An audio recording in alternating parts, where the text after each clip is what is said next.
Welcome to Invest in Yourself, the Digital Entrepreneur Podcast. Join the podcast mogul Phil Better as he interviews successful entrepreneurs that make their living in the digital world. Now, let's join your host, Phil Better, and his special guest today on Invest in Yourself, the Digital Entrepreneur Podcast. Welcome back, listeners, to another exciting episode of Invest in Yourself, the Digital Entrepreneur Podcast. I am, of course, your host with the most, Phil Better, and we got an episode that will not only inspire you, but also guide you on a journey of self-discovery and transformation. Today, we have a truly remarkable guest who believes in the power of honesty, authenticity, and compassionate listening. These three principles fuel her extraordinary coaching career. She's not only the type of coach that will hold your hand, who hands you a roadmap, instead, she empowers you to discover your own path, helping you align your actions with your soul's deepest purpose. With over 3 decades of experience as a registered nurse, a master's degree in family health nursing, and a certification from the Brave Thinking Institute, she brings an unmatched level of wisdom, insight, and heart to her work. And if that wasn't impressive enough, she also is a proud mother of 6 and grandmother to 11, which adds a whole new level of inspiration to her story. Like, I'm already gobsmacked, if you will. But from navigating life's twists and turns to helping others unlock their fullest potential, this is a guest who brings a truly holistic approach to the coaching world. She sees the whole person, body, mind, and spirit, and helps break down the barriers holding people back from living their best life, most authentic lives. So get ready to dive deep into wisdom and life-changing insights of today's guest, Ellen Sweeney. Ellen, thank you so much for being here. Well, thank you for having me, Phil. This is really an honor and a privilege. It sounds so good. I love how you said all that. I really appreciate the introduction. It is my pleasure. When reading your bio, I could only make sure that I did it justice, because you have done a wonderful career helping people, not only as a registered nurse, but also as a coach. So it's my hat's off to you. I'm so excited to hear how you went from registered nurse to entrepreneur to coach and all the things you're doing. So without further ado, the best and most brightest question we ask here on the show is why? Why did you become an entrepreneur after being a registered nurse for so long? Right. It's a process and a journey, and wisdom comes with age. So it's easier to reflect on it looking backward sometimes. I love my nursing career, and I really wanted to make a difference in a different way. Much of my career was in psychiatric mental health nursing, and I really understood that the strategies and tools that we have in that modality in the medical realm weren't as effective as I would like them to be. And I would rather be proactive in helping people live from their strengths, discover their strengths, see what potential they have, rather than, using some of the tools that psychiatry has to offer. So, yeah, serendipity does, a email landed in my inbox from Mary Morrissey's.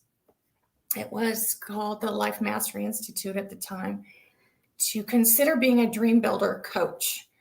And I explored that, and it was just like, yes, deep down inside me, it was a yes, this is it. This is what I want to do.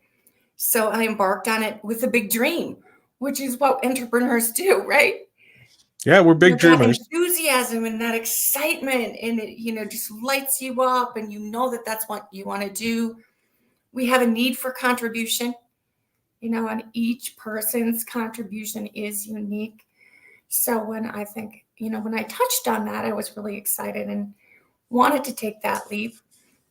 So that's one aspect of it. Another aspect was I was starting to have grandchildren and wanted more flexibility in my life, more freedom, more flexibility. And it seemed to be a good fit. I like that. It's there's a similar trend that I've seen through entrepreneurs, either interviewing them or following them on social media.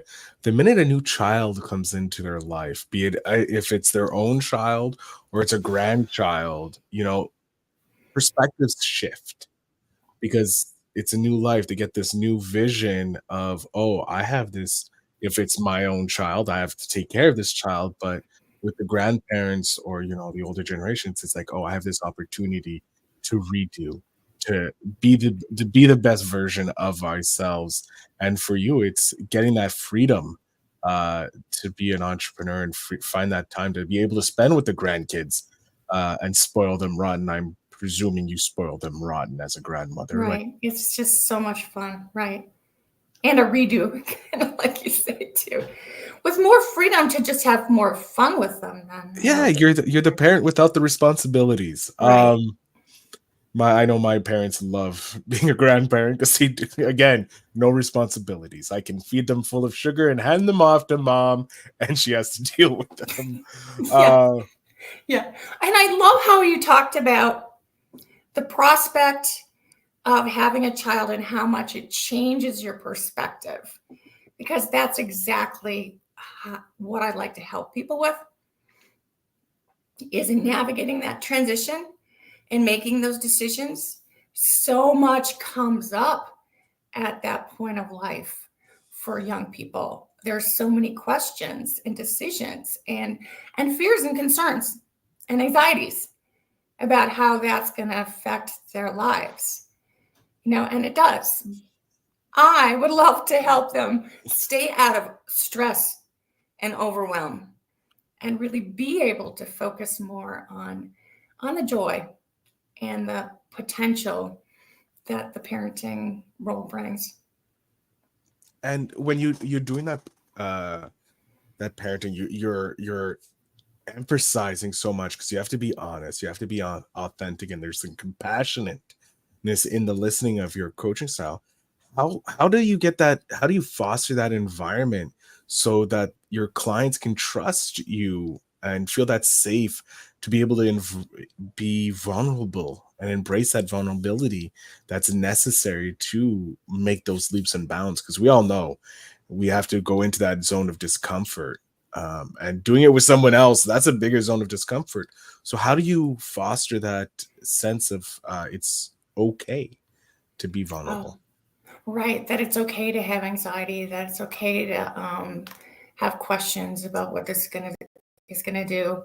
I think part of it is normalizing it.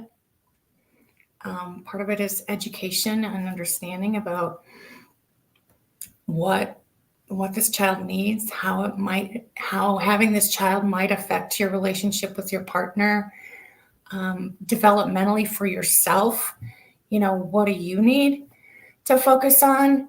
So a lot of it is education, and on the other hand, this creating safety is something that I've really gotten good at in psychiatric mental health nursing. I think it's really important to just accept people for who they are, where they are, no matter what they've done. Believe me, I have heard stories and deep vulnerability. So I can truly say that nothing shocks me.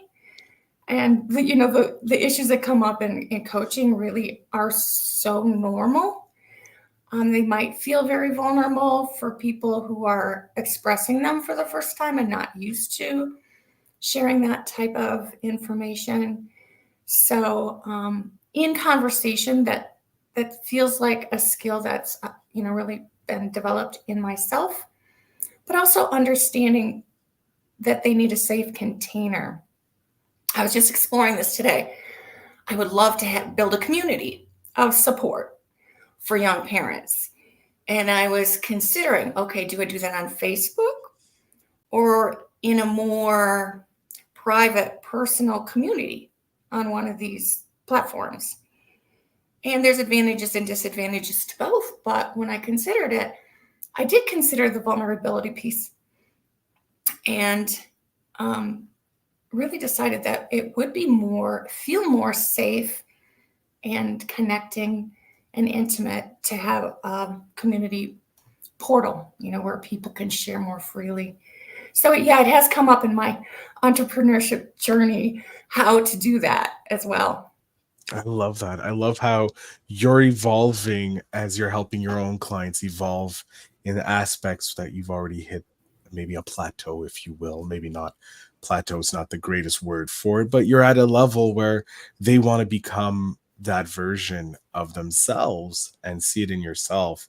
And you're able to help guide them to avoid those pitfalls that sometimes we are bound to hit when we don't have that mentorship or coaching. Um, how has your coaching evolved? Because you went from being a nurse, which is taking care of people, which is a very, very important job in society, especially we know how important it was only a few years ago when we had that amazing world event that we all love to talk about. And then going into, you know, transitioning, because that's a transition from taking care of people physically and mentally in the the mental institutions that you worked at.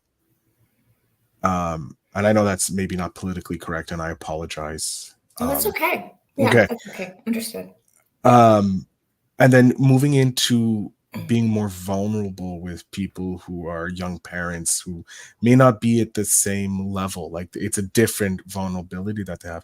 How is your coaching, or maybe how is your touch with dealing with those realities changed over the time? And have you faced issues and challenges? Yeah, that's very interesting question. And you know what is coming up for me is my own vulnerability, honestly. Oh. There's more vulnerability in the role of coach versus in doing the marketing and everything else that comes with it than my role as a nurse who can show up with a uniform, carry out the role and go home and put my other clothes on. It's an interesting shift. So my personal growth has been vital. My investment in myself, here I'm looking right at your title, invest in yourself. My investment in myself has been paramount in importance. If I didn't do the work, I couldn't lead and guide other people. You have to be, if you're going up a mountain, a guide on the mountain has to navigate that terrain before you can take anybody else up that terrain. So that's been something that has really been fascinating to me, and I can say rewarding. I mean, really rewarding. Navigating, like you said, those days of COVID was, when I was really getting started in my coaching career. Actually, I'll be vulnerable here. Was diagnosed with cancer at the same time. Ooh. So, yeah, navigating those vulnerabilities and changes and challenges in my life, and really needing to utilize the tools that I've learned through my coaching trainings got me through. And I can say for sure that I know these are powerful tools because I've really, come through it in a very strong, healthy way through all these challenges. I love that. Oh, speaking, since you did touch on investing in yourself, and it is the central theme of the podcast. What have you done, or what have you implemented into your daily routine, if you will, that helps you invest in yourself to become the best version of yourself, and something that you would suggest the audience do as well? I would say a very, very powerful tool that I would suggest for anyone, and I will be teaching any parents this tool, is mindfulness. Mindfulness in the everyday activities and moments of life. So that's one. And I can, I have a new coaching program called Positive Intelligence that integrates mindfulness in little periods of time. So it's not like a mindfulness or meditation exercise. It's something you can do in a meeting or when you're looking at your child who's screaming or throwing up or whatever. So mindfulness and knowing how to manage yourself is something that's, and your own emotions is something that is critical. And I've grown in that. I can't say, I say personal growth is a journey and you never get to the end, right? So I'm continually working on that. Personally, for me, meditation and prayer has been a foundation of my daily practice. And, as a nurse and somebody who has had health challenges as well, really understanding and integrating health practices, exercise and nutrition and sleep. So some of the real basics have really been helpful for me. And I guide people in helping them make it simple, to try to simplify it, because there's so much out there. Yeah. If you start exploring personal growth, and for a while I just got sucked into all these programs, and I took a lot of programs. I really have taken a lot of programs. I'd say I'm a serial learner, and that has helped me as well. So the learning and the education in personal growth as well. So what did I say? Mindfulness, meditation, wellness practices, and ongoing learning and education. I love it. And those are great because I believe that we're students for life. We're beings, so we live in the being and we learn. And I think those are the foundations of being a great person, becoming a better version of yourself. It's just being mindful of everything, meditating, Right. keeping yourself healthy, and you'll see a great life. I want to know, what kind of legacy do you want to leave for the future? Like I snap 10 years in the future, we can look at that. But what do you want to leave behind? That is a good question. I'd say my 6 children and my grandchildren are my legacy for sure. And I couldn't do any better than that in who they are. And I'm so proud of them. Beyond that, I also have understood that I have a personal need for contribution. And as I see that now, I see myself as being contributing to a movement and a shift in how humans parent their children.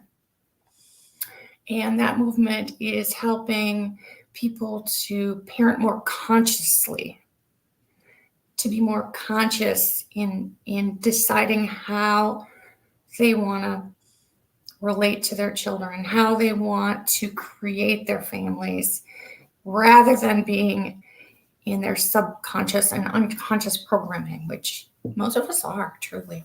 I have learned that most of us are in a subconscious, unconscious mode. I want to know, because this is a question that you put down that you love answering, and I'm totally curious about this. But what is it that you love about being a mother? In my experience of being a mother, I will say, so that's a hard one, that even if I love answering it, there's too much, but I have to break it down. When the child is born, something happens. Like,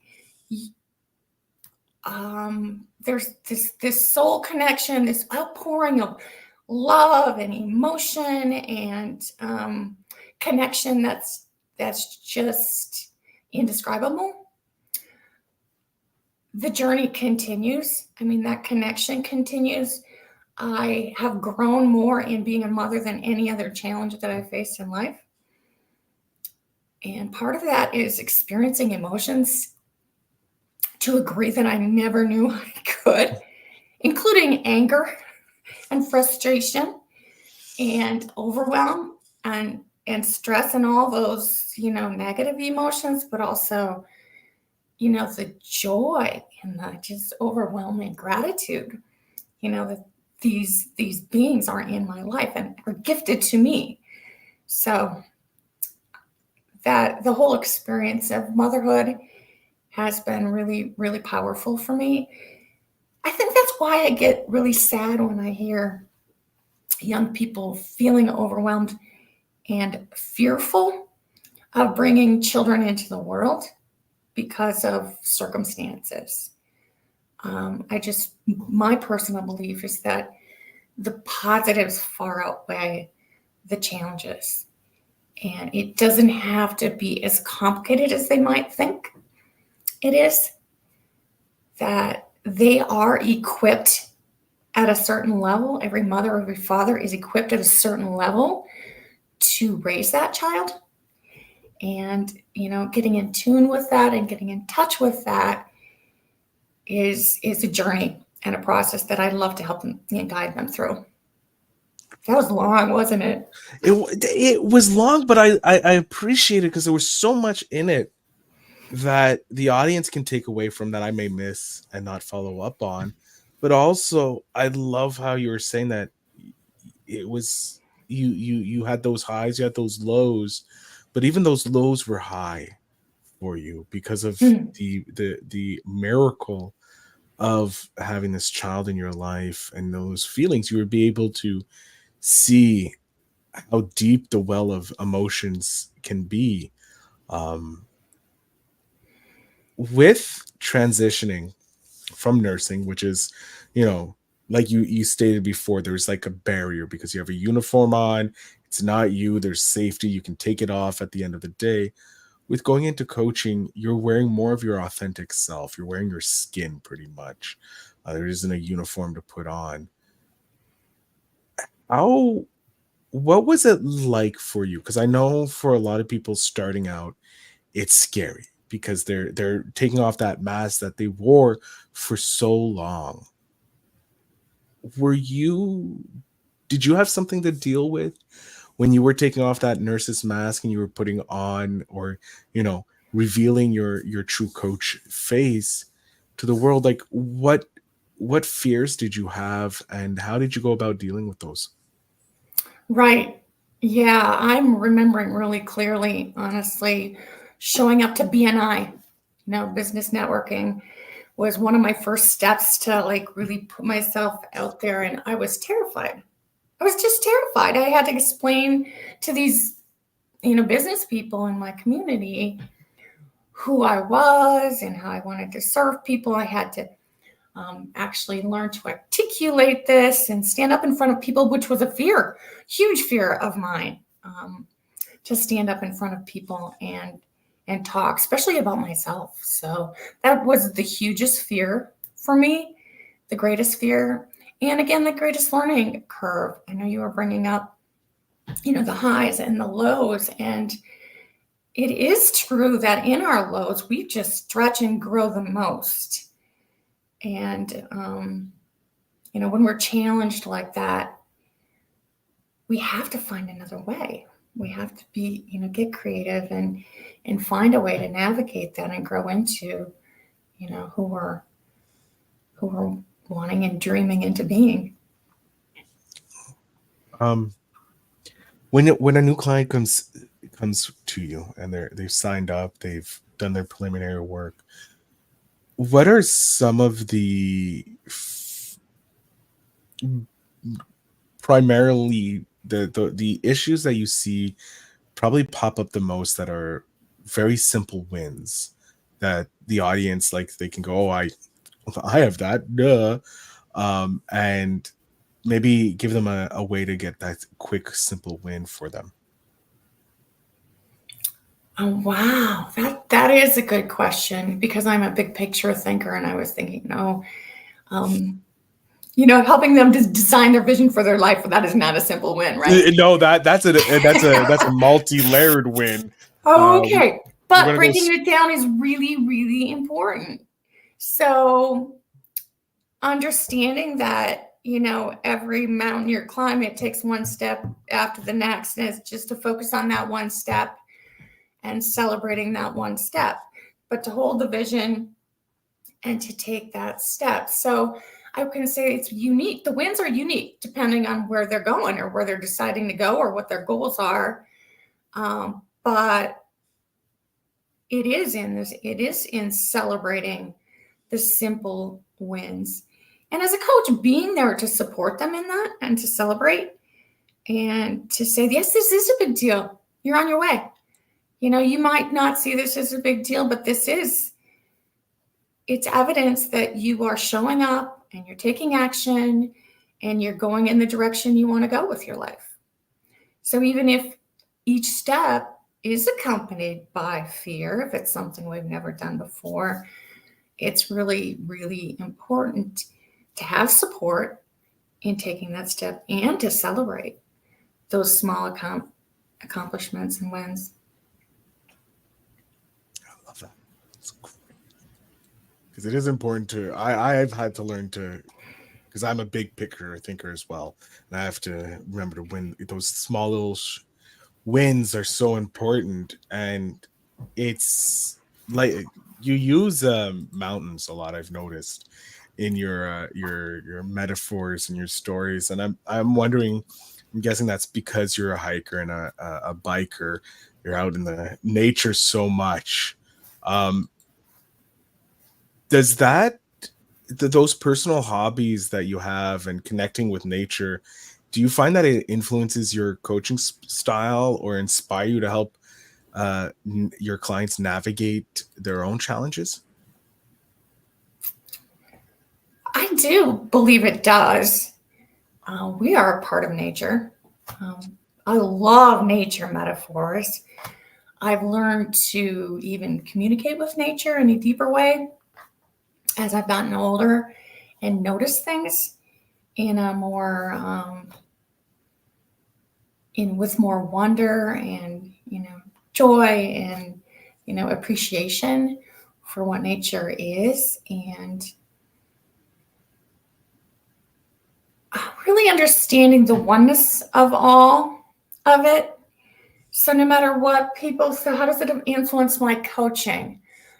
It informs me mostly that what this person is doing, and if I can help them bring themselves more fully to the world, that's going to contribute to everything, no matter how small they think it is or how small it might look.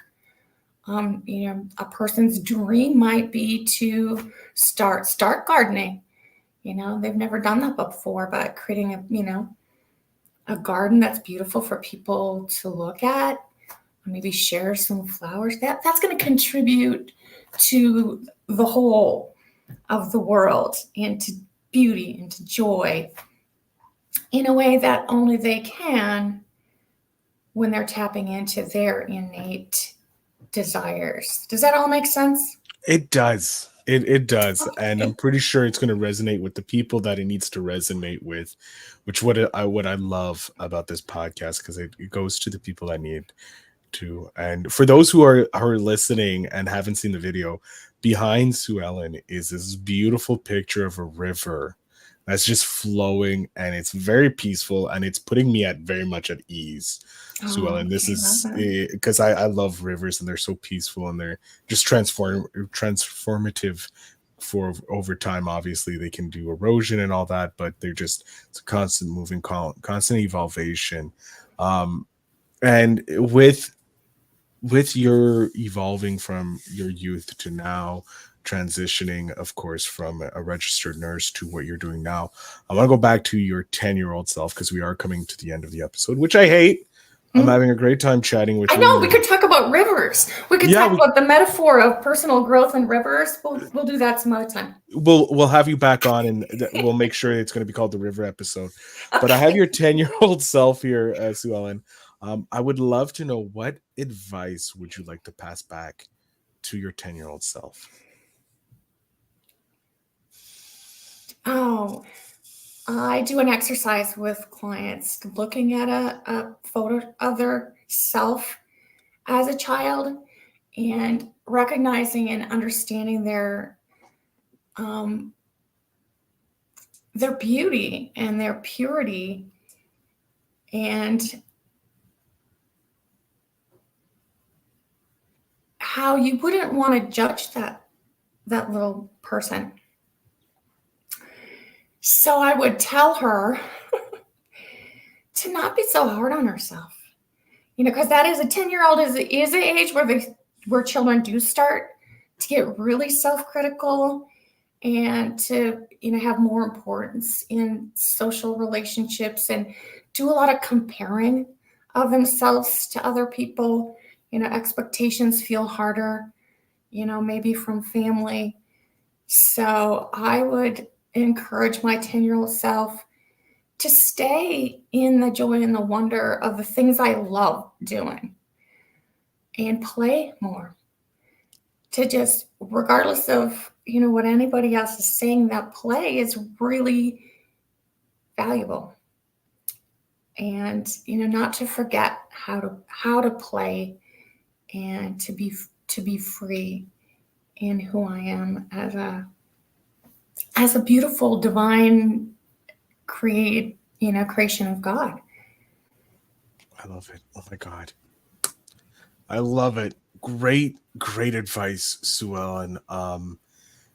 I'm going to have to take a moment and really place that into my psyche here. I'm going to jump off stage, let you have the last little bit. Please tell my audience where they can find you, follow you, work with you if they're new parents looking to get rid of that anxiety and start upgrading to become a better version of the parent that they should be. So the floor is yours. All right. Well, thank you. This has been really a nice conversation. If you're interested in following me or working with me, you can find me on LinkedIn. You would search Sue Ellen Sweeney. I'm on there quite often. I do have a website. It is SueEllen.live. You can also email me at SueEllenLifeCoach@gmail.com.